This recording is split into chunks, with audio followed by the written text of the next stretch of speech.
Okay, nkwaniriza nnyo weebale kutulaba weebale ate kutugoberera. Big Bro Kyamaaru gemanya osi abeera mu ffumbiro. Njagala kwogera ku nsonga y'aba nnamawulire ba radio presenters ne TV presenters. Ennaku zino yekutte ate abantu omubabiro.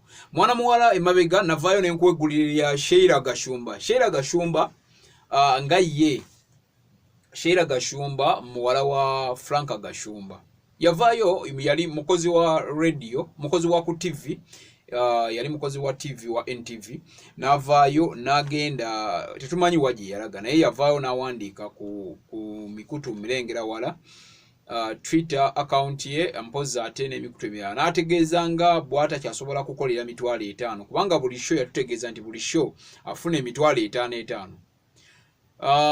Sheila Gashumba emboozi newanvuwa nnyo era lutalo lwali ku Twitter nga luyitirivu nnyo.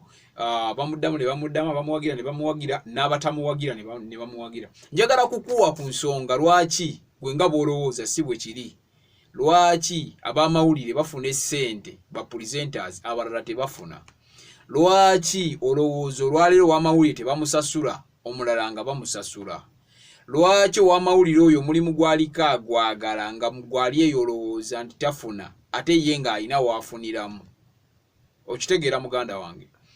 So ensonga zino ez'abamawulire, of course mukimanya abamawulire mu muli gwa ggwanga kintu ekisobola okubanga okiba tekiri ku ggwanga bye bimu ebitambuza eggwanga terisobola kutambula.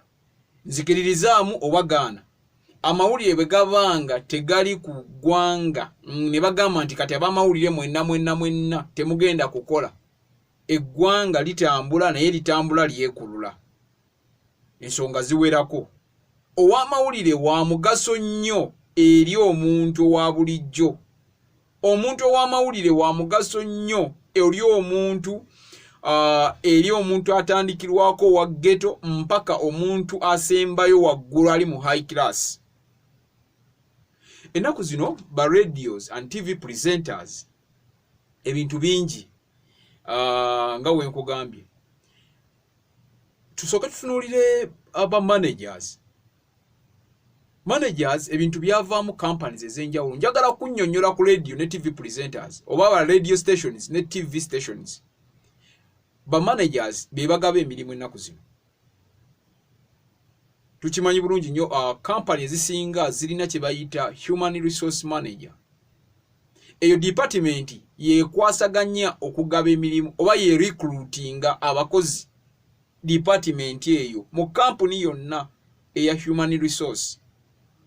Naye weekanga ennaku zino ng'omwana ku radio ne ku TV nga bamuwa omulimu lwakuba mukwano gwa manager, lwakuba kyali wa manager, lwakuba maama ayina bw'ayita manager, lwakuba taata ayina bw'ayita manager. You get? Bintu bingi abaana abo bwe mulaba basinga. Lwaki ow'amawulire asasulwa emitwalo 5 oba lwaki tasasulwa? One, ogenda ku radio ng'ogenze nga ogenze kukola intani. N'ogenda you apply for internship ne bakuwa omukisa n'okolerawo internship from your college or from the university whatever, n'okolerawo internship. Bw'emala okuggwa ne bakugamba kiwedde okoleddewo emyezi 2 genda. Gwe kennyini n'okomawo ng'oyagala okubeera ku station buli kaseera n'obeerangawo ow'amawulire, n'abeerawo ow'amawulire ng'ayagala kuba ku station. Mbuulira kati gwe bw'obanga gwe manager ogenda kumusasula? Kitegeeza yeewadde omulimu. From intern to production, from production to presentation. Ontegera bulungi oba? Omwana n'ava gy'avudde yonna n'ajja muganda wa mukwano gwa manager oba director nga mukwano gwa taata we agenda ku station ne bamuwa omulimu nga tebasobola kumusasula ssente. Oli mukwano gwono teyayita mu process naye nga omwana ayagala kyakola naye olwokuba akyagala namuga abeerewo awo. Nkuwa nsonga lwaki ensonga ya Shira Gashumba njogera ku nsonga eyo lwaki ntuufu gye yayogeddeko ate ngenda mmala nkuwe lwaki nkyamu. Kina two sides. Omwana ava eri abawala kino kyaba presenters abawala aba TV ne radio stations lwaki tebafuna ssente. Oli presenter oyambala bulungi oli muwala oli mulungi olabika bulungi ogenda kutandika na kwebaka na bosi wo ku mulimu tasobola kukuwa ssente ne bonooba ofotya kuba naye gyetaano Shira gye yayogedde tajja kugikuwa. Reason being that omwami oyo mufumbo gwebase naye olwebase ne manager because oyagala omulimu. Otegedde omwami oyo akukwanye naawe omukkiriza mwebase naye mwegasse. Kati omwami oyo tasobola kukuwa ssente ne bw'oba okola tasobola kukuwa ssente. Ontegeera bulungi. Lwaki tasobola kukuwa ssente? Ssente ze yandikuwadde ajja kugattagattamu awo ng'alaba ojja musaba enviiri ojja musaba enjala okitegeera nga tagenda kuzikuwa. Kati gwe andaba oba mpuliriza bw'obeera ng'oli manager kati omusajja kale oba oli mukazi nga naawe oli manager naye ng'omulenzi ono w'okumulimu ate yakwanye n'akukkiriza ne mwebaka naye tosobola muwa ssente tosobola mukonsideringa nga mukozi. Okitegeera. Ensonga endala abamu ba presenters ogenda naye nga tomanyi kiki kyakukola tolina kyoyongera ku kampani nga presenter mumulaba eyo naye nga talina kyayongera ku kampani kyekyo lwaki bakola naye nga tebasasulwa nga tafuna ssente.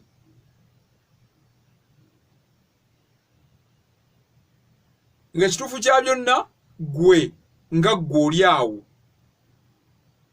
okera kumakya n'ogera n'okola naye kampani nga tekufunamu nga tolina kyogyongerako wadde bwe kati tolina following ku social media toweza abantu 2,000 kale oba 1,500 si Facebook si Twitter si Instagram si YouTube tolina kyoyongera ku kampuni ekyo kyennyini ng'ovudde eyo ya social media kampuni togireeterangayo wadde akalanga ak'emitwalo 10. Kati golowooza oyo presenter aba asobola okusasulwa essente? Kampuni togireeterangayo wadde akalanga ak'emitwalo 10.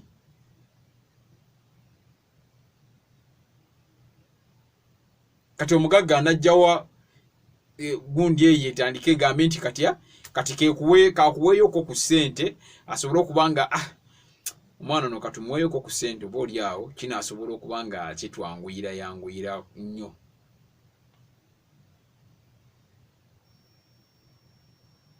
Otegeera muganda wange ba TV presenters ne radio presenters ennamba esinga kati e Uganda ebintu byafuuka mwana waani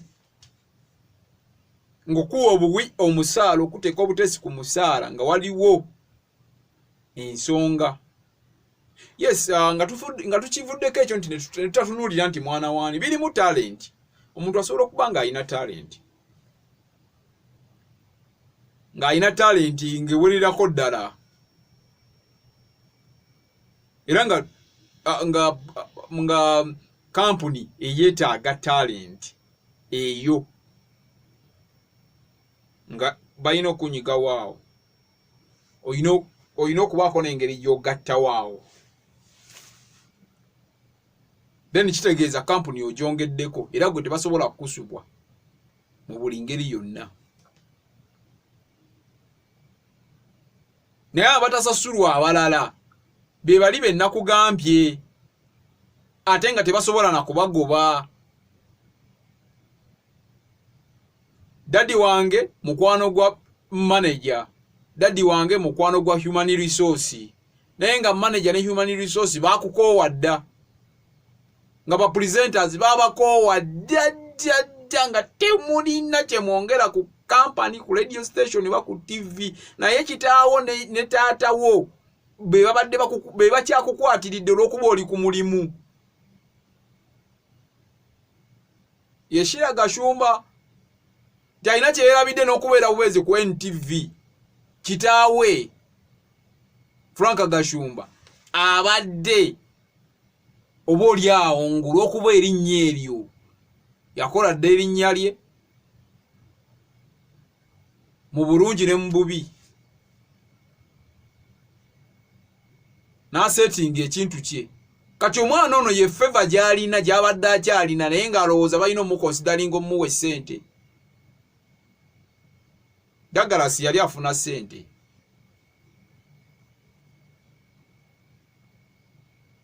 Kale waliwo n'abalala abo Fabiola baani naye tebaavaayo.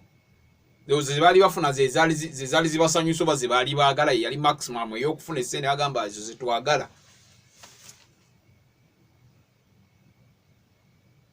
Okitegeera?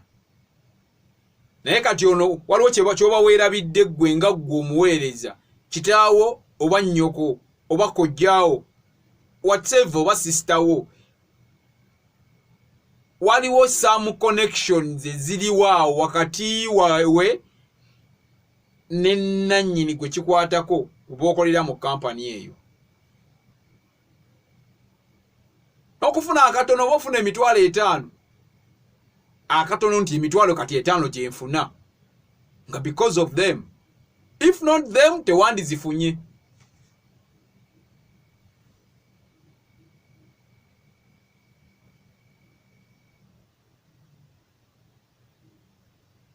Okitegeera? Abalala bazze bangi nnyo system nga bagirimu era nga bagiruddemu.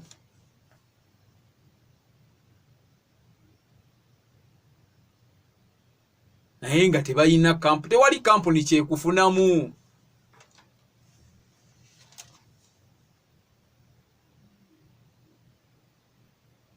Okitegeera?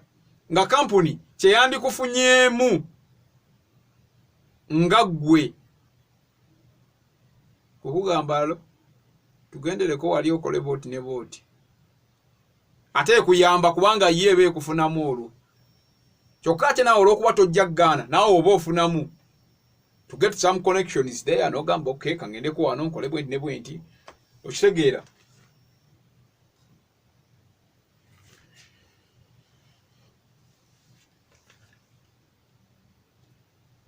Ndi mukuwa nsonga lwaki radios and TV presenters abamu bafuna essente entono, abalala nga tebafunira ddala.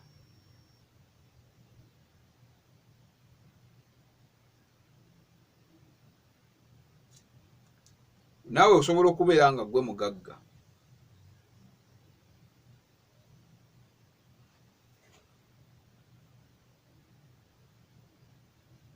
Ng'oli mugagga nga gwe mugagga,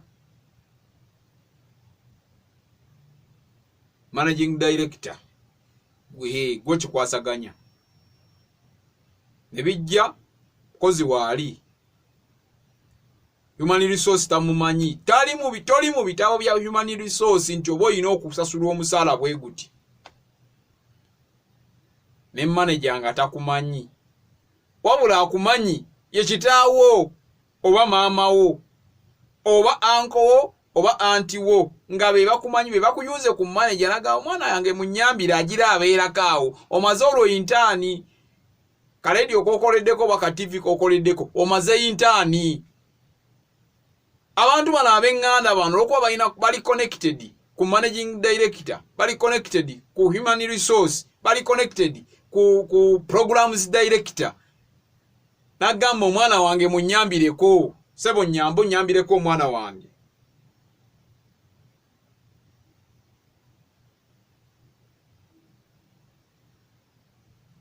tosobola kugaana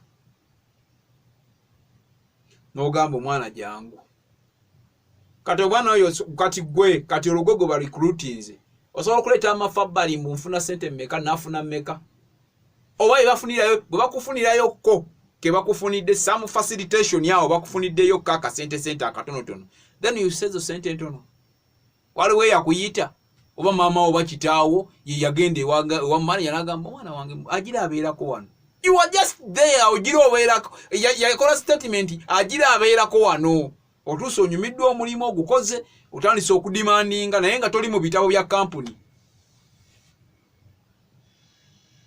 They cannot give you anything. They will never.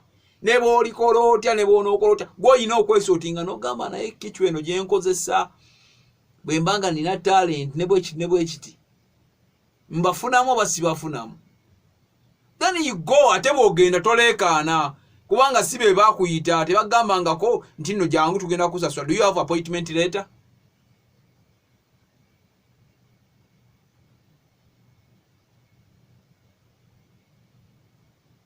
Namwe abatubanjiriza n'obeerero n'ogamba nti Big Brother akola ku radio.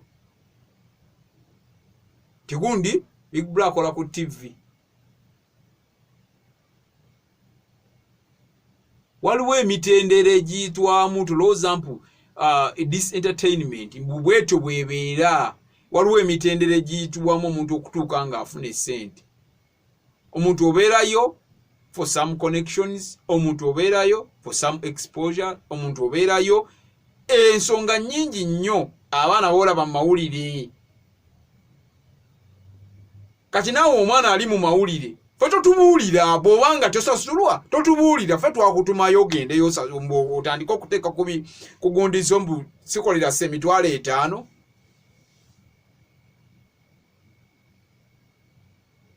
Fe tukutumangayo okugamba mbu tusikolera emitwalo 5. Tokolera emitwalo 5 kye obaddeyo lwa kitaawo obaddeyo lwa nnyoko. Because nyoko yali mukwano gw'oli oba direct oba manager nga oba omukyalo oyo nga ba mukwano ne taatawo. Sina kindi nga baagalana kuba bye bisinga okugatta ennyo abo abantu inono muwala wo munyigaawo. Mukwano gwa kitaawo ye yakuconnectinga up that radio station or TV station. Then nomala notandika okuleekaana no. Abaana bangi abali mu industry, abaana bangi abasomya amawulire nga ate they are perfect. Bayina empapula zonna ezijjudde kyokka ate bayina ne talent. Awo otudde oba muzindalo gw'oliko anytime basobola okufuna omulala my dear.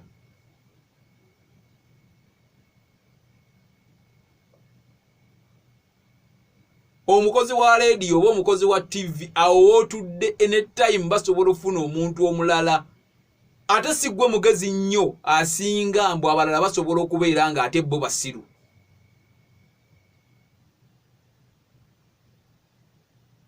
Yes, muli b'amawulire, yes mukola kino, mukola kiri. Fine, muli b'amawulire naye si mmwe bagezi nnyo abasinga. Mukama Katonda yakubikkako bubisa akasubi n'ogamba nti kakati kogenda okoleko ku radio. Obeere ng'oli exposed. Then tolinyirira bano bantu balala ate tojjayo buziina bwammwe obw'omu kampuni n'ogamba nti balusasula ssente bwe ziti. Ani yakuyita? Wajjanga internship n'obeera nga okola intern, after okola intern n'omala n'ogamba manager bampe ku mulimu. Manager omanyi wano ngusobola. Then n'okolerawo emyezi 3 ne bagamba okkogira okola we shall see. Tebannaba kwetegereza. Oba emyaka emeka oba myaka emeka they told you okay ogira obeerawo we shall see.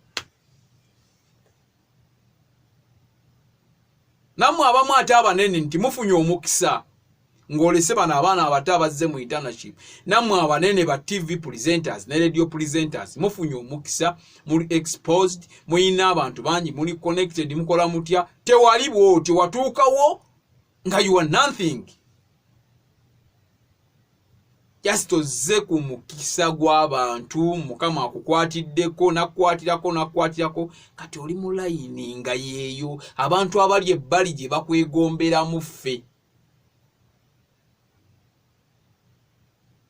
ne bagamba nti yes njagala obbeera ng'oyo then tomulinnyirira omuntu oyo mu inspiring bu inspiring omubulire n'ekituufu ekyokukola so olwo si gwe asembyeyo ate si gwe asoose kubanga abantu obamu baba Francis Bale Mungu amuwummuze mirembe naye baakola ki baaliko nga baakabi nnyo era abantu be bayamba muntu agamba ngate omulaba ati ekyo agamba musajja wuyo mugenzi yakola bwati ne bwati ye yakola bwati ne bwati then why are you oliawo oli mu ntebe because olaba oli wakabi nnyo oliawo sambo oli n'omwana azze mawulire azze kweyiiya kubanga naawe tewali bwotyo towerangako bwotyo kino tekirina kuba mawulire bokka kati awo obulwo kiba kigenze mu mirimu emirala eyo office gy'olimu waliwo yagisookamu office gy'olimu waliwo yagijjamu office gy'olimu waliwo agenda ogijjamu after some years so beeramu ng'omanyi nti ensi tekwemazaamu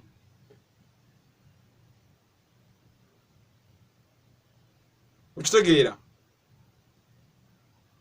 ensi tekwemazaamu nga bw'obitunuulira bw'oba obiraba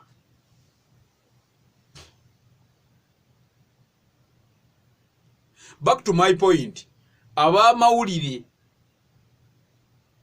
bw'obanga olina wookola bw'obanga olina TV gy'okolako olina radio gy'okolako toli waakabi ate si gwe mugezi asembayo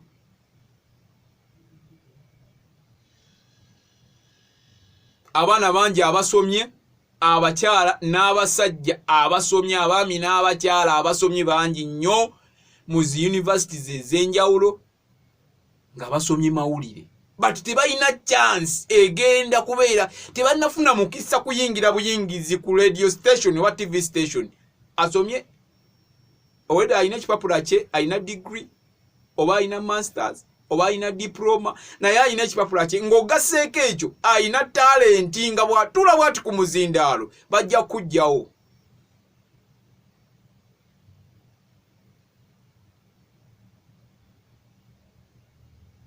nani bw'omalaawo ng'ogamba nze era sikolera ssente ezo ani yakuyita do you have appointment letter wayitawayo ekyala oba mukwano gwa manager ye yakuwa omulimu si gwe wagwewa mukwano gwa manager ye yakuwa omulimu then ojeno no era nze sikolera ssente ezo then go kubanga bangi gwegenda olaba bw'ogenda bwoti program tewali agenda gikola bajja kugikola ate nga bakusinga I'm telling you ate you guys abamawulire awo oli olwaleero gwe mangira soko otosulewo omuzindaalo ewiiki ejo audience ejjabba ekwerabidde ekyo nkikubuulira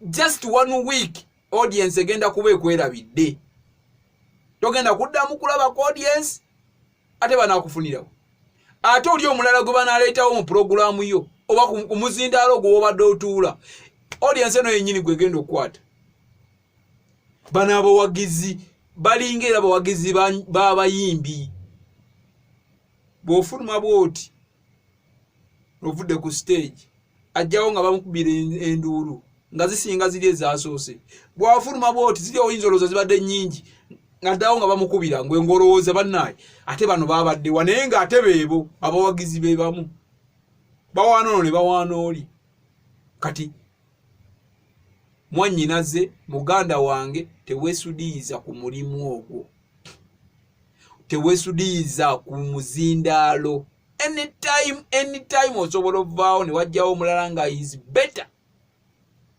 ne wajjawo omulala nga she is very better far better than you my dear nga tosobola wadde omukonkonyaako ng'ate ne tokyasobola kudda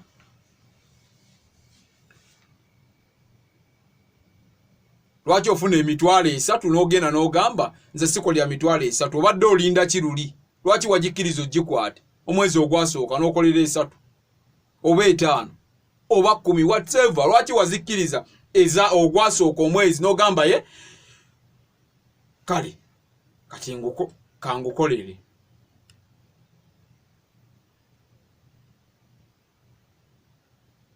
Okitegeera. So ebintu bingi nnyo ebibeera mu bulamu, ebintu bingi nnyo ebibeera mu bulamu, ng'oggyeko ekyo kyamawulire nti oba ekyaki, ebintu bingi nnyo bibeera mu bulamu nga bwanjawulo.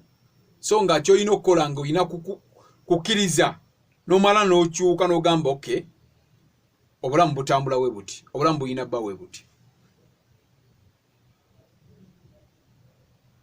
Okitegeera muganda wange? Bade njogera ku b'amawulire. Ab'amawulire temubalaba nga abaamalayo. Ate nammwe abawagizi. Sometimes mutujjeeko. Musirikako. Ebimu biba tebibakwatako. Kuba oba tobimanyi. Musajja aliri ahasolinga, alina engeri gy'atetenkanyaamu obulamu. Yeyo layini gy'alimu, gy'alina okutetenkanyizaamu, weewo w'alina ofunira.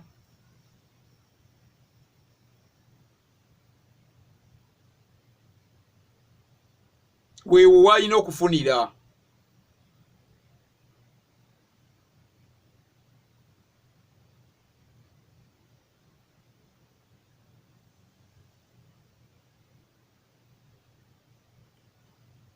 Kyonna kyonna kye kiri. Yiga bweyizi mbeera z'abantu, yiga bweyizi ngeri ki gy'obeeramu ng'oli mu mateeka ku mulimu gw'okoleramu. And ne bw'oba oli mu mateeka, gwe manya wozze waliwo eyaliwo. Oba guno oba guli. Waliwo eyaliwo era waliwo ajja okujjawo. Si gwe asembyeyo. Okitegeera? Abakazi mwebaka ne babboosi bammwe, ogenze ku mulimu, laba wookola ensobi bakuwadde omulimu, osabye omulimu ogufunye, ne weebaka ne boosi wo. Tagenda kukonsidalinga. Ne bw'onookola otya. Tekijja kubanga oli omukozi ateebakangako naye.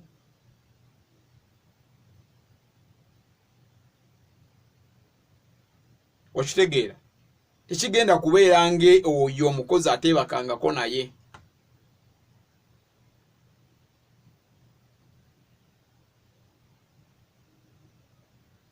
Wekasitaka kutanda n'ofunamu kooku n'obeera nga otandise okugwa mu mukwano ne boosi wo, oba musajja oba mukazi, naawe omukozi gwe bakozesa ng'oli muvubuka n'ogwa mu mukwano ne boosi wo. Kirimu emirundi ebiri osobola okusucceedinga. You can be successful mu mukwano gwo, mu relationship yo ne boosi wo. Gwe omusajja, omukazi.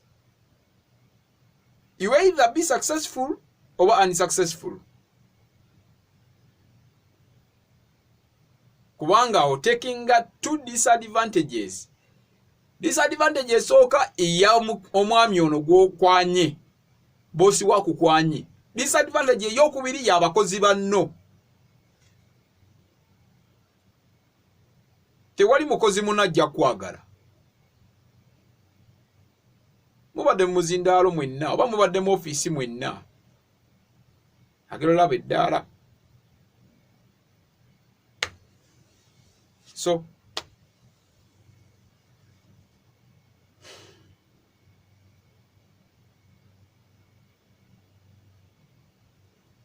ngenda kujja mbabuulire vidiyo eddako TV esinga obutasasula, ezitasasulirako ddala, n'ezirediyo ezitasasulirako ddala. Kati abakozi bammwe oba mmwe baganda bammwe, basisita bammwe, bakojja bammwe, bamaama bammwe, bataata bammwe nga bakola ku radio stations ne TV stations, omanye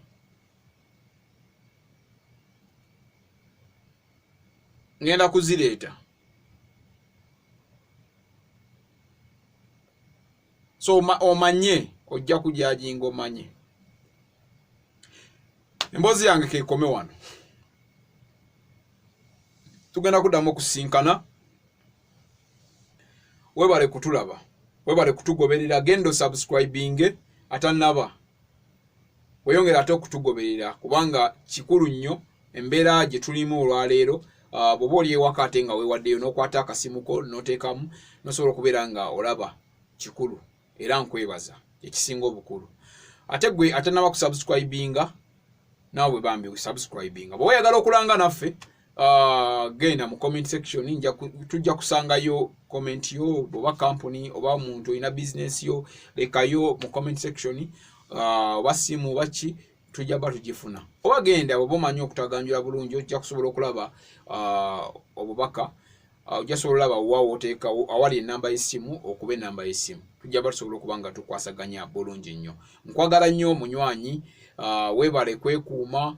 Weyongera okunaaba mu ngalo kubanga senyiga kyaliyo tukyali mu lockdown. Weyongera okunaaba mu ngalo kye kisinga obukulu. Keep social distance. Bw'obanga tosobola toyina kyokima mu kibuga tojja. Bw'obanga toyina kyokima tojja, sigala ewaka kubanga obulamu bwe businga, obulamu bwe bugagga muganda wange. Njagala okubuuza ku bantu baffe ab'Nakaseke mwebale ate kwekuuma. Njagala okubuuza ku Honorable Lutamaguzi webale kwekuuma, webale ate kubiriza abantu, webale kuyamba abantu. Yes, obubaka bwange mpozi obulala njagala okubuuza ku baana nga abawagizi baffe nga Aisha Nanteza nga Namiro Lydia nga bangi nnyo bali Oman, Qatar, Saudi Arabia, Dubai, bali Uganda mwenna bali ewaka ng'okutte essimu yo bw'oti bw'oli ku laptop yo ng'oli mu kulaba programu eno. Weebale nnyo, weebale ddala kutukkiririzaamu. Tukwagala nnyo. Akuume atakuumira mpeera.